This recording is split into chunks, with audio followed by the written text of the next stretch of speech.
Ümumiyyətlə 6-cı çakra ilə 7-ci çakraya bir nəfəs deməli deyəcəm sizə. Bunlar ikisi də, yəni biri ruhani əlaqə və intuisiyanın aktivləşməsi.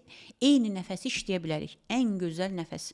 Mən keçən səfər də bu nəfəs haqqında demişdim. Sağ burun dəliyinə tutursunuz. Soldan dərindən nəfəs aldım. Qarnı şişirtdim önə. Sol burun dəliyini tuturam, sağdan nəfəsi verdim. Qarnı çəkdim içəri. Təkrar sağdan nəfəs aldım. Soldan nəfəsi verdim. Soldan aldım. Sağdan nəfəsi verdim. Nəfəsi hardan verirəmsə, təkrar oradan nəfəs alıram.